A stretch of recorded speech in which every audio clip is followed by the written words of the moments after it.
The Monetary Policy Committee, chaired by the Central Bank Governor Godwin Emefiele, will be deciding on interest rates and other key levers, the third of such meetings this year. This comes as central banks around the world face a tough decision on how to balance growth, tackling inflation, as the war in Ukraine further complicates the context for the central bankers. Our business analyst, Chika Mbonu, who is also a former banker, joins us now to preview the monetary policy meeting. Chika, good morning. Welcome to the show. The whole political environment is so heavy, so I'm sure somewhere in the middle we'll find an umbrella, whatever it is, for the central bank monetary policy. Because whether we like it or not, this is huge as it can get. Central bankers around the world are sweating. Really sweating. This is not a good. This is not a very nice time to be a central banker. In South Africa. Yes. That they push the rate up. Yeah, Ghana did 200. Ghana pushed up. Yes, even Egypt is going. Worldwide, just like we'll talk about in this program, each time the Monetary Policy Committee meets around the whole world, they always face with the decision: should we move interest rates up?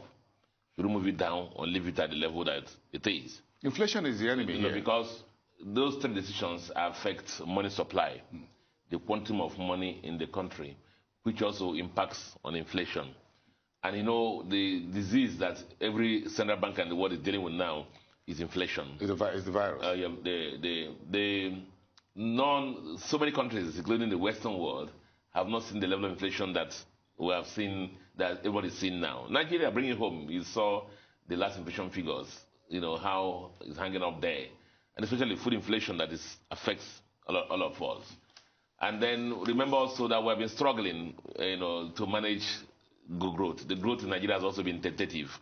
So as I always say, you know, the central bank governor is... the GDP was in yesterday at 3.11%. Yeah. So it's always first, it's like the sickness, the medicine to enable growth move up, and the medicine for inflation always fight each other. And you must find, as you said, in your rider, the balance always.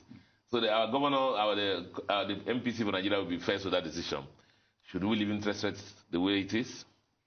Should we move interest rates up, which will reduce money supply, and then moderate inflation? You know, those are the key things. Perhaps. Yeah, perhaps. Those are the key things. But you see, the inflation, it has to do a lot. Happening now is a lot to do a lot with the supply side, which have the disruption. We came out from COVID. The supply chain was being restored. Then he got a hammer from the Ukraine-Russian war, which also affected food supply and the value chains. And oil prices also moved up. So you see all this in a basket. And so I don't wish to be in their shoes. If other central banks are raising rates around us, how do you think we should decide, therefore? You know, our central bank has been keeping an eye on growth. Remember, we came out from recession. And the growth figures have been lowered single digits. And so they have held it so far and saying, let us watch the permeation of our policies into the system and see whether they'll drive growth. We've done 6 consecutive quarters of growth. Yes. Yeah. Is that strong enough? Yeah, Would that be strong enough? I think the inflation is almost getting, running away. As I said, I don't envy them. Maybe what will happen now is that they follow the trend of most of the central banks around us. South Africa, Ghana, the UK, US, everybody's inching rates upwards. Maybe they would throw in something to move the rate up. If they do that, listen, for Nigeria, it will not be unexpected. If they leave the rate also where it is, it will not be unexpected. Is it a good time, considering the political environment, the political spending, a whole lot around liquidity, monetary, money supply and all of that? So that will have to be a key consideration, which were not there last year. A lot of Naira is going to pour into the system. Already pouring in. But we see, we've known in the past also that during the major campaign, primary is going to be over by this weekend, hopefully, by the end of the month, and they will go into the full election. Something that used to happen also, like a lot of these our dollars that have been inside the cupboards and hidden away from us, used to come into the system and move into Naira. And it used to also help to moderate Naira-dollar exchange rate, because a lot of dollars come in. we hope that will come out, happen in this cycle. So what happens to currency, naira in circulation, and how that impacts our productivity if you have so much naira chasing fuel? So fuel goods, again, the issue is the same pressure on inflation. So as I said, if the MPC in his wisdom decides to move the rate up, so that to moderate inflation, we won't be surprised. If also they're keeping an eye on growth, and say, okay, let's watch one more quarter of growth and see what will happen, it will also not be surprising. But I mean, inflation is trying to get away from us, and I wouldn't be surprised if they move rates up. We have about 4 more monetary policy meetings or so between now and the elections in the first quarter of next year. Between now and then, do you think that the central bank will have to move rates either way? What we have seen in the past, based on experience, that the closer we are to the election, the central bank tends not to tinker with the key variables in the economy, so as to not give impression that they are trying to make things look good for one of the parties. Because any action they take can be looked at from the window that, oh, maybe they are supporting the government in power or vice versa. So that's what normally happens. So if they're going to do anything, think out the factors. I have a feeling that this is the window they have to do it now. This meeting today. Sit far away from, 4 quarters from. Yeah, so if the MPC decide to go up or down today, they could wait to see what it looks like before we get really close to the voting period.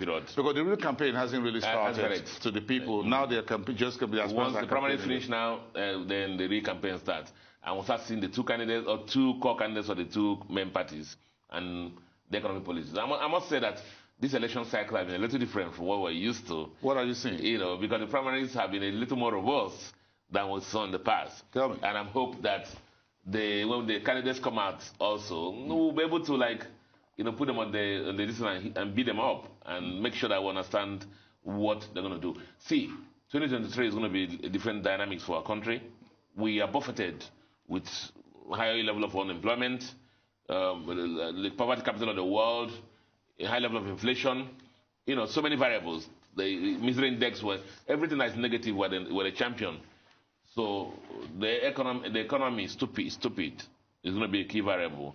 In addition, of course, in addition to security. But are you seeing motivation for execution, ability to get this done, or are you seeing folks who are interested in being called the CEO? No. I mean, see, what's happened is that I keep saying that as the electoral law becomes a little more tighter and guarantees a little more free and fair election and avoid the things on the part where people write result in quote, candidates will tend more towards selling themselves a little more. And that's what we're seeing. So we hear even during the primary, within the parties, candidates trying to sell themselves and their capabilities and the track records. And I think that will happen more when we have the 2 candidates come out from the 2 core parties. Okay. And as I said before in the program, we wouldn't accept debates and campaigns by proxy. We would like to put the candidates up there and then challenge them and hear them speak and understand their intellect and the understanding of global economics, developmental economics, the key issues in the country, how they're going to handle security, foreign direct investment, and so on and so forth. And for us, because 2023 should be different for our country. Okay.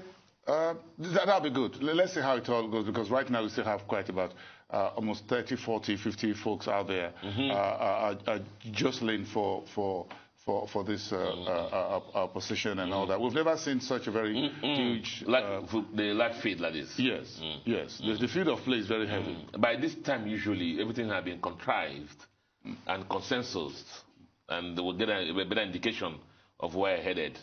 But this time around, people are still campaigning. A week to... the field is still very large.